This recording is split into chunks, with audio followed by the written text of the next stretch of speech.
tuition pai le let highway na across na takania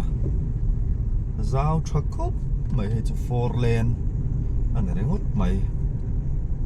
zau ania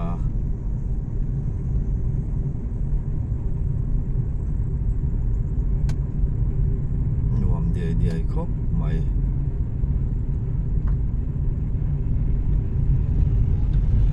petrol hi zuk thun ma shalokang o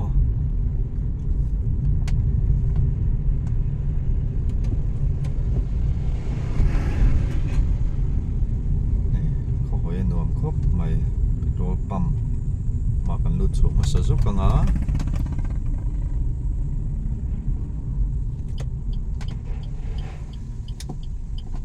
petrol pump kan chho zuk ang hi petrol pump hi 24/7 ning tik lai pon anin hong ani Sunday ya pon ni chu anin hong thau mai tu te hi vai ler an ne maro chu an fill khop mai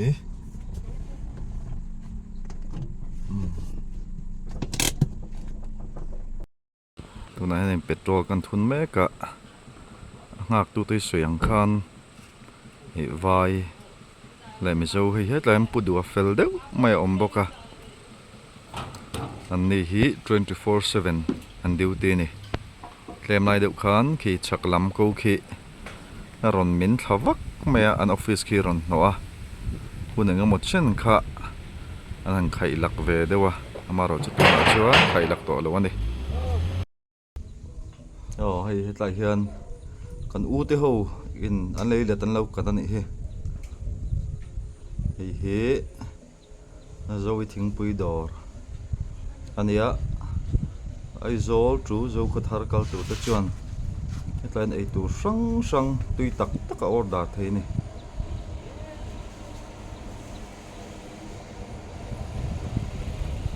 mun pa hi nu ama tin a kho koi hi nu em mai a ai le let zol bu sing dup mun mai kha reng thei na oma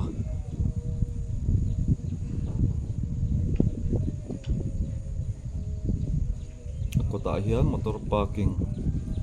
rem chang em bok ani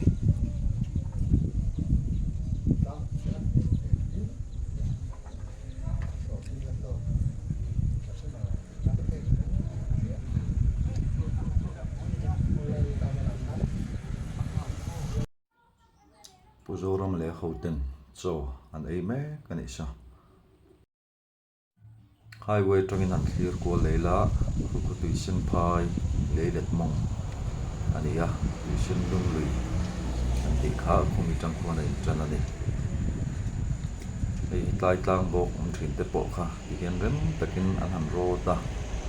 ar bu han tin na kan chaka khian greenhouse lian pui kan ho na khian farm om boka ta khian thlai chi sang an ching thin ani tlai tu na kan mu me khi uparua ta lei let kha nei a patlan na le uram nun siam aten an en kola lai lam hi patlan te lei let ania hlalam so uram nun siam te lei let ani ei hi highway lei let atan na ania ei zau thakop mai so chaklama son in thiar na te kutsil na te om boka chak che hi lalwala te le khani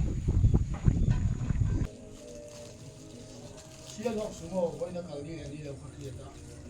ta ka thoi ma le ko ha lo to sa ni le sumo ta wan a de so ka sumo to ha mo ni ni lo tu na hian kho zol kho pui ko chua ti to mai la peng thua ma tak kaw me ko waiting si ta khan tu na kan mu khi din restaurant ani a hi tuition pai kama omani a nuam khop mai takin ei tu sang thing pui cho le dor bung ro sang te po lei theina omani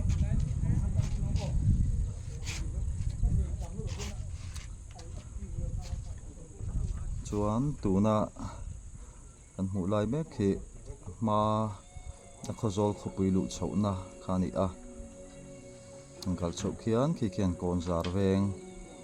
a po chhowa tuna po kong pui nuam tak na tlang chho ani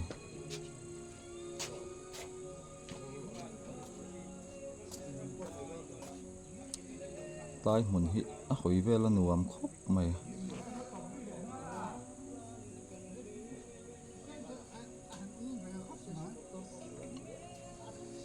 hei uzora ma po hoin chu an na thona man rua tractor chei numa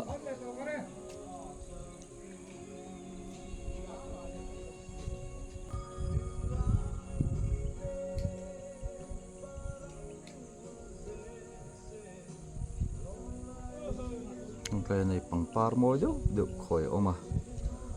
motor ke mang trong cái khốp mày supply tractor số tùy sinh phai sao không na anh em lấy trộm anh đi à nó có hành môi em bụi chứ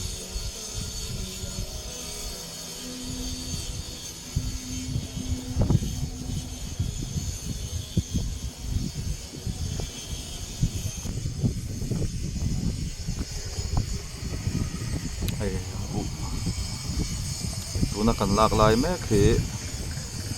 upadal ruat a lei let thin kha ni a tuna hian pa te pahnih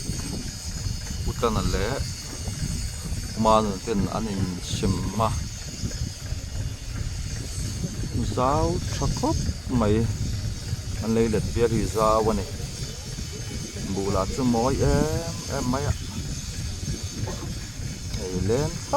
thap mem bu kon hi mo có mối em bụi mối khóc mấy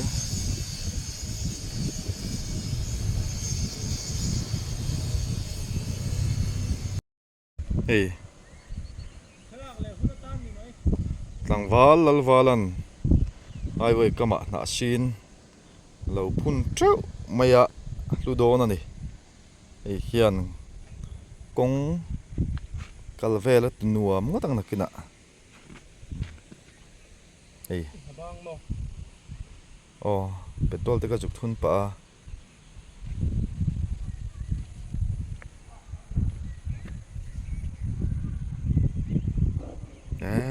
moi do no ni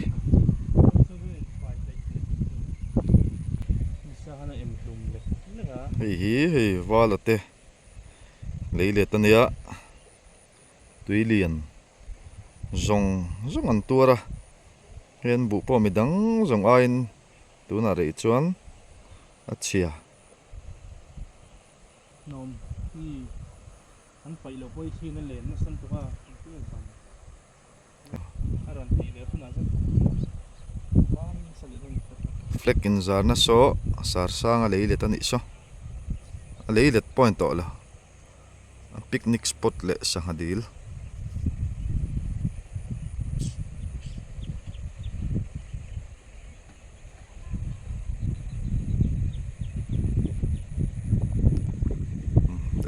bộ ruột mũ nuông mẹ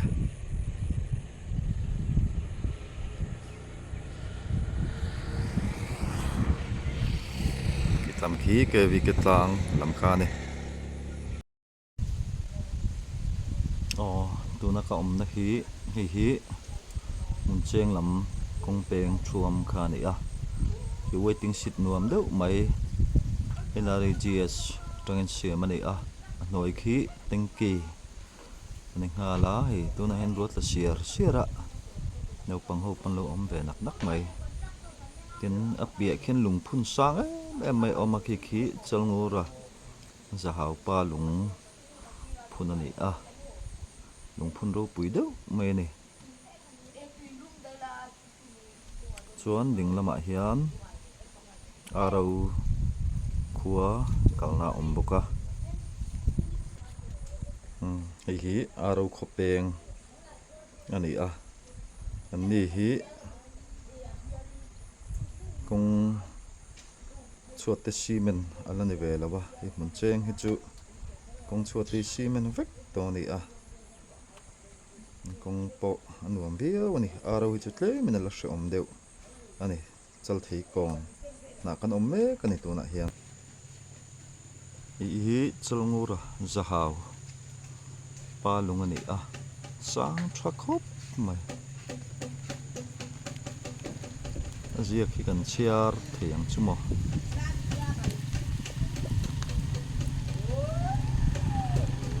lung phun hlut takani he lung hi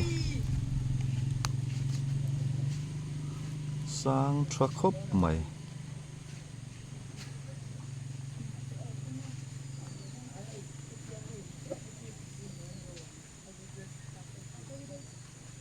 đây lung phun level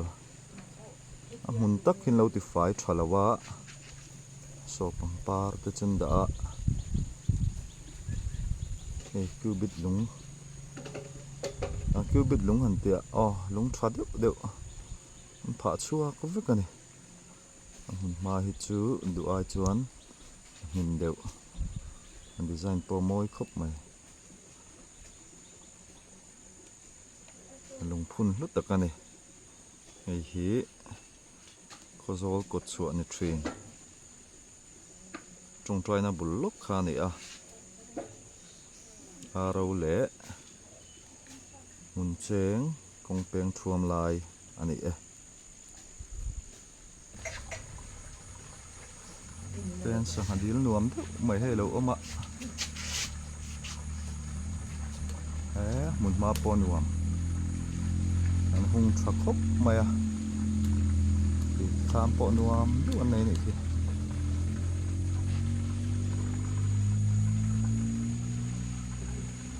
ti sen pai le che ve la hian hei mun nuam tak picnic spot ang mai mun nuam te polo tam khop mai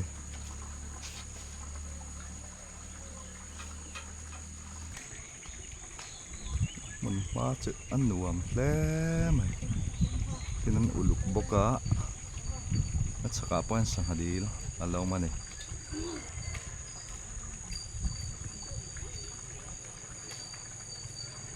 sira nuam khop mai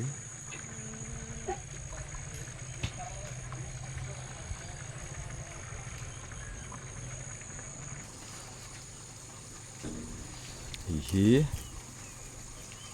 tuna kom na tanga vei lam hi aro peng ani a chon ding lam cement kong hi mun cheng kong ani hi waiting shed ko kun manglu tuk to lawa peng thuam lai vel po hin nuam khop mai kho hoi nuam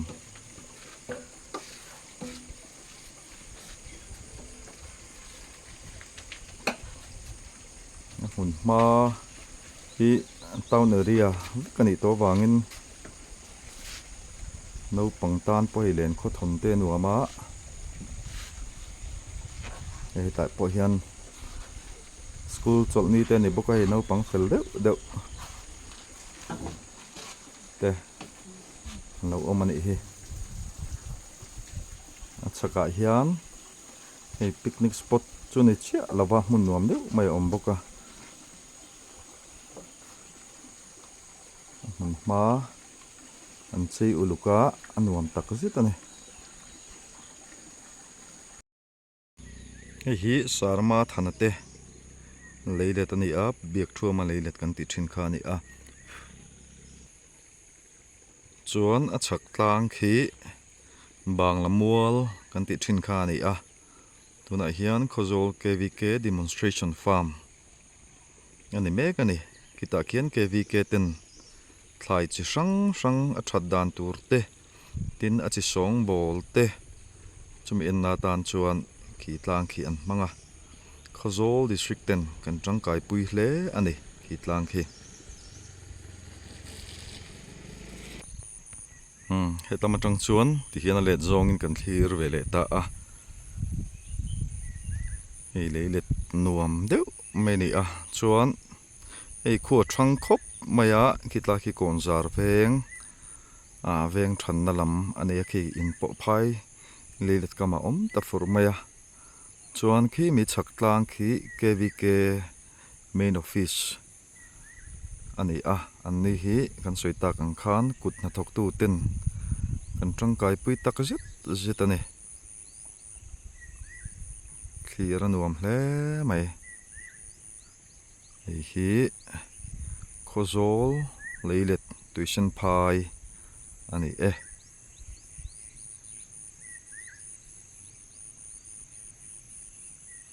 khutai chu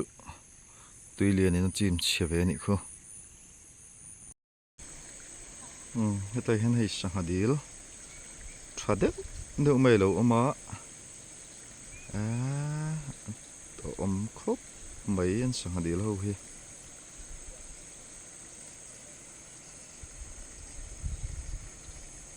ni hi mi sang ta ani mela hi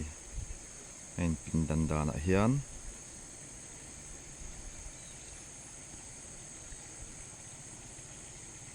sangadil ei bu chon thar lo sanga tam tak te pon thar tel ani don hi an mun ma anuam khop mai hi thlang lama po hi kham sak me ka dinga thlang lam po di la truck khop mai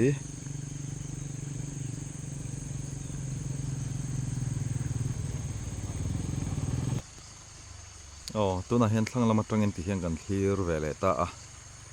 hi purobat ta sangadil khazol zai ngen beng sangadil ani a truck khop mai chuan hi KVK demonstration farm pancho na kalkong kha ni chuan hemi thlang lam hi puming thang avar te khozol veng thar leilet ani a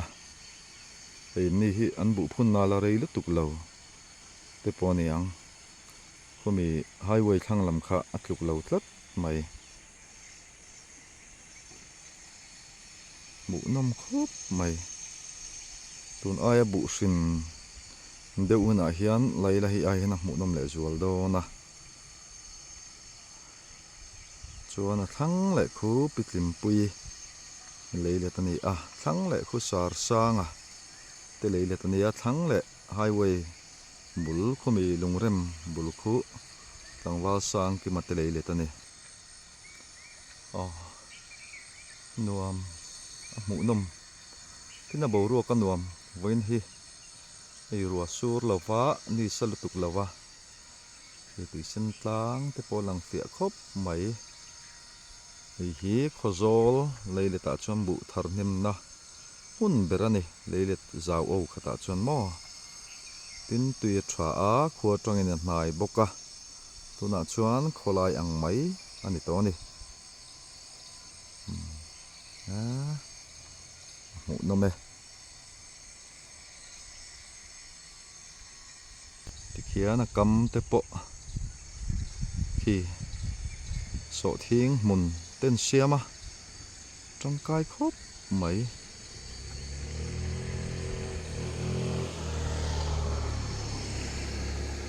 kum upazok ten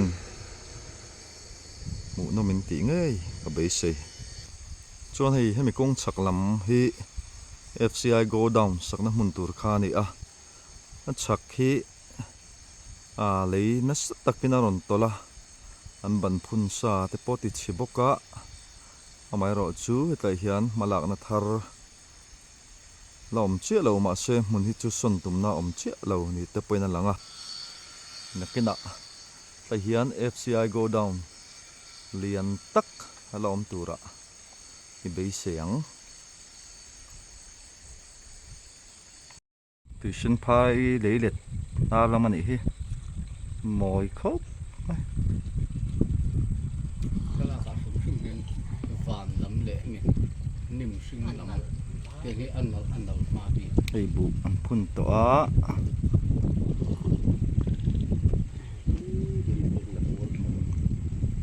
avan mo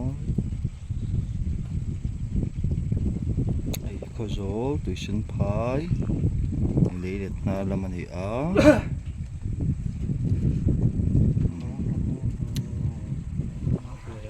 PRC BRC puma soi te thama kan chola ei tham sik thong zuala thama nei nuam khop mai ta hian urema puma soya win thei hai te kan bola thing puisin hang te kan in ani he he ta hian puma chana kan ho tu pa boka so tai tlangkarami so uhera leile tania piami hi heima makte puki silal tranpui de leile tania etlai hi ma thang zuala leile tani hi mun phun tran me kani ei tlam chuan an phun so to a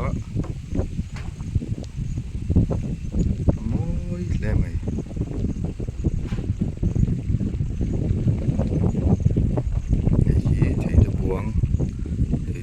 kan ti khani hi chuan tlai hian ma thang zualan ma kura khoi ni ei poluap ei ti hian leipui sana ngai lo tro a tha em be hloi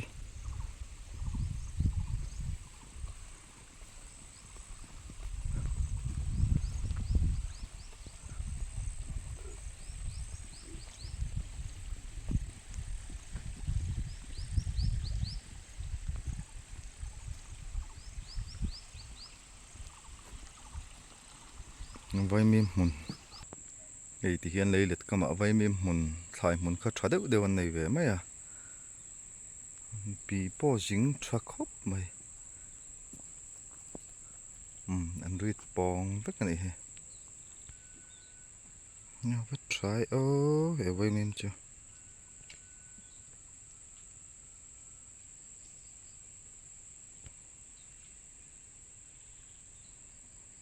acha hi kompo Korean vai mi man hi ta hian hei sanghadil chunga thlam te sa so carpetam pha thapa nuam don tuk ai mun te hi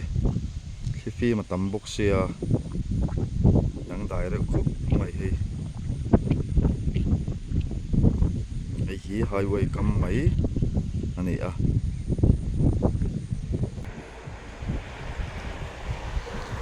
ei hi ubi zaliana zaingen veng te tham ni in ka hria ei sanghadil ei loili kan ti thin khani mai the ni highway kala ram chin hi chin chi har ta khop mai hetlai hian parking nuam deuh mai lo oma khazol tuition phai hi tuna chuan highway kam vek ani to boka a mun ma moina le nom na hi a tlo thamatling ve hrim hrim ta ni hei ei mai highway khani ta hei highway chu ni a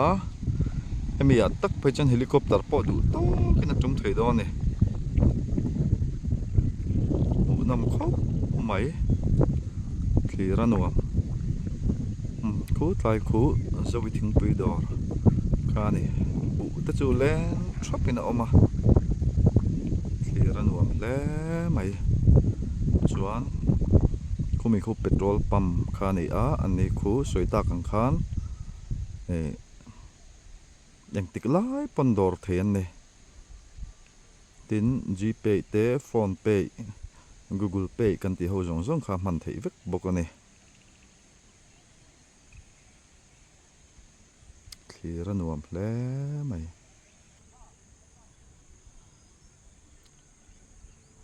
kimi chaka khian farm om boka chun hei hi pukelarin oma soi sualangem o pulal eka e ming chezo kania anei le tani a ni hi leile ta siam thei to lawani tuina chim chevek maya khongai thla khop mai hei ti hian tui tling lung mai ni khongai thlak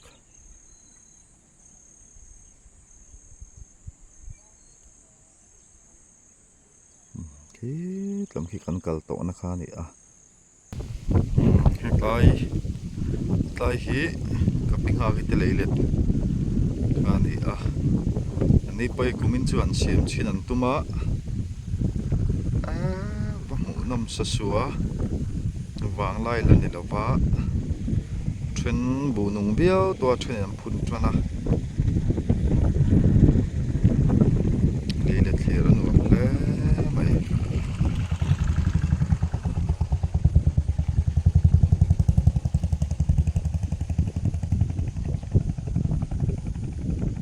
nia pen le ne ne ka kan fang man talova duan kan local tlaya leilet hi khozol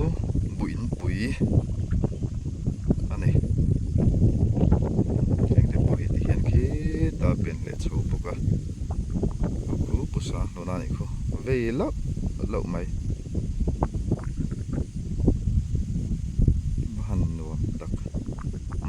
chin kha kan du to kang o kan video te in lo thlir sak thin tu te le subscriber zong te zawai chunga lom thu kan soi le in dan video thar le thlir nuam zok ron chum chua zel kan tum don ya zawai in mang tha tui vek ule